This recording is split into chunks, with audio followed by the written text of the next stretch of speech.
ಸ್ನೇಹಿತರೆ, ನಮ್ಮ ವಿಡಿಯೋ ನೋಡುತ್ತಿದ್ದರೆ ದಯವಿಟ್ಟು ನಮ್ಮ ಚಾನೆಲ್ ಅನ್ನು ಸಬ್ಸ್ಕ್ರೈಬ್ ಮಾಡಿ. ನಿಮ್ಮ ಬೆಂಬಲವೇ ನಮ್ಮ ಶಕ್ತಿ. ಪ್ರತಿಯೊಂದು ಸಬ್ಸ್ಕ್ರಿಪ್ಷನ್ ನಮ್ಮನ್ನು ಇನ್ನಷ್ಟು ಉತ್ತಮ ವಿಷಯಗಳನ್ನು ತಯಾರಿಸಲು ಪ್ರೇರೇಪಿಸುತ್ತದೆ. ಹಾಗಾಗಿ ಸಬ್ಸ್ಕ್ರೈಬ್ ಮಾಡುವುದನ್ನು ಮರೆಯಬೇಡಿ. ನಮಸ್ಕಾರ ಗೆಳೆಯರೇ, ದೇಶ ಪ್ರೇಮಿಗಳೇ, ನಮ್ಮ ಯೂಟ್ಯೂಬ್ ಚಾನಲ್ಗೆ ಸ್ವಾಗತ ನಿಮಗೆ.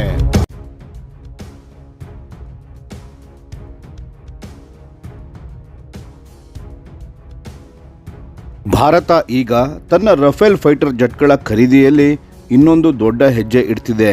ಫ್ರಾನ್ಸ್ನ ಪತ್ರಿಕೆ ಲಾ ಟ್ರಿಬ್ಯೂನ್ ನೀಡಿರುವ ವರದಿಯ ಪ್ರಕಾರ ಈಗಾಗಲೇ ಒಪ್ಪಂದ ಮಾಡಿಕೊಂಡಿರುವ 26 ನೌಕಾಪಡೆಯ ರಫೇಲ್ ಜೆಟ್ಗಳ ಜೊತೆಗೆ ಇನ್ನೂ 31 ಹೆಚ್ಚುವರಿ ರಫೇಲ್ ಕ್ಯಾರಿಯರ್ ಬೇಸ್ಡ್ ಫೈಟರ್ ಜೆಟ್ಗಳನ್ನು ಖರೀದಿಸಲು ಭಾರತ ಯೋಜನೆ ಮಾಡ್ತಿದೆ. ಈ 31 ಜೆಟ್ಗಳನ್ನು ವಿಶೇಷವಾಗಿ ಭಾರತೀಯ ವಿಮಾನವಾಹಕ ನೌಕೆಗಳಿಗಾಗಿ ಅಂದರೆ ಏರ್ಕ್ರಾಫ್ಟ್ ಕ್ಯಾರಿಯರ್ಸ್ಗಳಿಗಾಗಿ ಬಳಸಲಾಗುತ್ತವೆ. ಇದಕ್ಕಿಂತಲೂ ದೊಡ್ಡ ವಿಷಯ ಏನು ಅಂದರೆ ಭಾರತದ MRFA multi role fighter aircraft programme ಅಡಿಯಲ್ಲಿ ಈಗಾಗಲೇ 114 ಫೈಟರ್ ಜೆಟ್ಗಳ ಯೋಜನೆ ಇದೆ. ಈ ಎಲ್ಲ ಒಪ್ಪಂದಗಳು ಫೈನಲ್ ಆದರೆ ಭಾರತ ಆರ್ಡರ್ ಮಾಡಿದ ಒಟ್ಟು ರಫೇಲ್ ಜೆಟ್ಗಳ ಸಂಖ್ಯೆ 145ಕ್ಕೆ ಏರುತ್ತವೆ. ಇದು ಫ್ರಾನ್ಸ್ನ ಡಸಾಲ್ಟ್ ಏವಿಯೇಷನ್ಗೂ ಮತ್ತು ಭಾರತಕ್ಕೂ ಒಂದು ಸ್ಟ್ರಾಟಜಿಕ್ ಮೈಲ್ ಸ್ಟೋನ್ ಅಂತಲೇ ಹೇಳಬಹುದು. ಸ್ವಲ್ಪ ಹಿಂದಿನ ಹಿನ್ನೆಲೆ ನೋಡಿದರೆ 2016ರಲ್ಲಿ ಭಾರತ ಸರ್ಕಾರದ ಮಿನಿಸ್ಟ್ರಿ ಆಫ್ ಡಿಫೆನ್ಸ್ ಫ್ರಾನ್ಸ್ ಜೊತೆ ಒಪ್ಪಂದ ಮಾಡಿಕೊಂಡು 36 ರಫೇಲ್ ಜೆಟ್ಗಳನ್ನು ಖರೀದಿಸಿತ್ತು. ಆ ಒಪ್ಪಂದದ ಮೌಲ್ಯ ಸುಮಾರು 7.87 ಬಿಲಿಯನ್ ಯೂರೋ. ಆ 36 ಜೆಟ್ಗಳ ಡೆಲಿವರಿ ಈಗಾಗಲೇ ಪೂರ್ಣಗೊಂಡಿದೆ.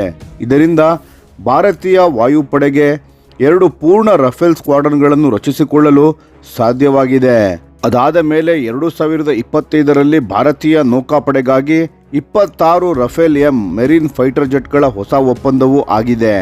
ಇದೀಗ ಹೊಸದಾಗಿ ಬರ್ತಿರೋ 31 ಹೆಚ್ಚುವರಿ ರಫೇಲ್ ಮೆರಿನ್ ಜೆಟ್ಗಳು ತಮ್ಮ ನೌಕಾಶಕ್ತಿಯನ್ನು ಇನ್ನೂ ಹೆಚ್ಚು ಬಲಿಷ್ಠ ಮಾಡಲಿವೆ. ಇದರಲ್ಲಿ ಇನ್ನೊಂದು ಬಹಳ ಮುಖ್ಯವಾದ ಅಂಶ ಏನು ಅಂದರೆ ಇದು ಕೇವಲ ಫೈಟರ್ ಜೆಟ್ ಖರೀದಿ ಮಾತ್ರ ಅಲ್ಲ, ಇದು ಭಾರತದಲ್ಲಿ ಉತ್ಪಾದನೆ ಮೇಕ್ ಇನ್ ಇಂಡಿಯಾ ಡಿಫೆನ್ಸ್ ವಿಸ್ತರಣೆಗೂ ದೊಡ್ಡ ಬೂಸ್ಟ್ ಸಿಗಲಿದೆ. ಭಾರತದಲ್ಲಿ ರಫೇಲ್ ಉತ್ಪಾದನೆ ಯಾರು ಮಾಡ್ತಿದ್ದಾರೆ ನೋಡೋಣ ಬನ್ನಿ. ಭಾರತದ ಮುಖ್ಯ ಪಾಲುದಾರ ಕಂಪನಿಗಳಾದ ರಿಲಯನ್ಸ್ ಡಿಫೆನ್ಸ್, ಇದು ಫ್ರಾನ್ಸ್ನ ಡಸಾಲ್ಟ್ ಜೊತೆ ಸೇರಿ ರಚಿಸಿದ joint venture. Dassault Reliance aerospace limited DRAL ಇದರ ಉತ್ಪಾದನಾ ಘಟಕಗಳು ನಾಗ್ಪುರದಲ್ಲಿ ಇವೆ. ಮೊದಲ ಹಂತದಲ್ಲಿ ಭಾರತದಲ್ಲಿ ಫ್ಯೂಸಲೇಜ್, ಏರ್ ಫ್ರೇಮ್ ಕಾಂಪೋನೆಂಟ್ಸ್ ಮತ್ತು ಪ್ರಮುಖ ಸ್ಟ್ರಕ್ಚರಲ್ ಪಾರ್ಟ್ಸ್ಗಳನ್ನು ಉತ್ಪಾದನೆ ನಡೆಯಲಿವೆ. ಅಷ್ಟೇ ಅಲ್ಲ, ಭಾರತದ ಸರ್ಕಾರಿ ಸಂಸ್ಥೆಯಾದ ಹಿಂದೂಸ್ತಾನ್ ಏರೋನಾಟಿಕ್ಸ್ ಲಿಮಿಟೆಡ್ HALಗೂ ಮೇಂಟೆನೆನ್ಸ್, ಸರ್ವಿಸಿಂಗ್ ಮತ್ತು ಫ್ಯೂಚರ್ ಅಪ್ಗ್ರೇಡ್ಸ್ನಲ್ಲಿ ದೊಡ್ಡ ಪಾತ್ರ ಕೊಡಲಾಗ್ತಿದೆ. ಮುಂದಿನ ಹಂತದಲ್ಲಿ ಭಾರತೀಯ ಅಸ್ತ್ರ ವ್ಯವಸ್ಥೆಗಳ integration, Indian weapon system integration ಕೂಡ ನಡೆಯಲಿವೆ. ಇನ್ನೂ ದೊಡ್ಡ ವಿಷಯ ಏನು ಗೊತ್ತಾ? ಫ್ರಾನ್ಸ್ ಭಾರತಕ್ಕೆ ಕೆಲವು ಅತಿ ಮಹತ್ವದ ತಂತ್ರಜ್ಞಾನಗಳ ಮೇಲೆ ಎಕ್ಸ್ಕ್ಲೂಸಿವ್ ಮ್ಯಾನುಫ್ಯಾಕ್ಚರಿಂಗ್ ರೈಟ್ಸ್ಗಳನ್ನು ಕೊಡ್ತಿದೆ.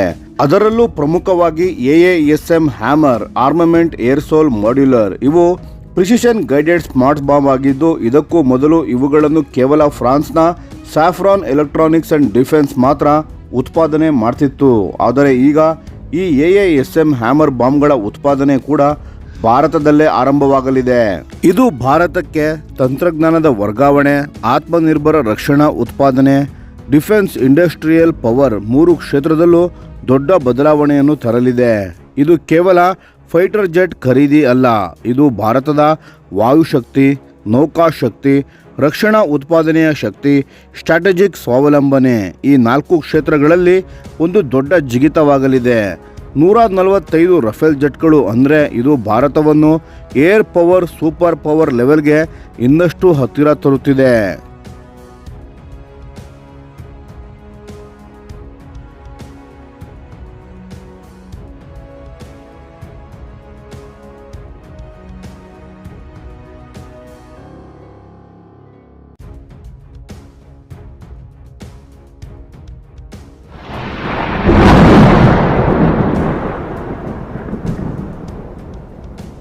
ಈ ವಿಡಿಯೋ ನಿಮಗೆ ಇಷ್ಟವಾಗಿದ್ದರೆ ಲೈಕ್ ಮಾಡಿ ಮತ್ತು ನಮ್ಮ ಚಾನೆಲ್ ಅನ್ನು ಸಬ್ಸ್ಕ್ರೈಬ್ ಮಾಡಿ.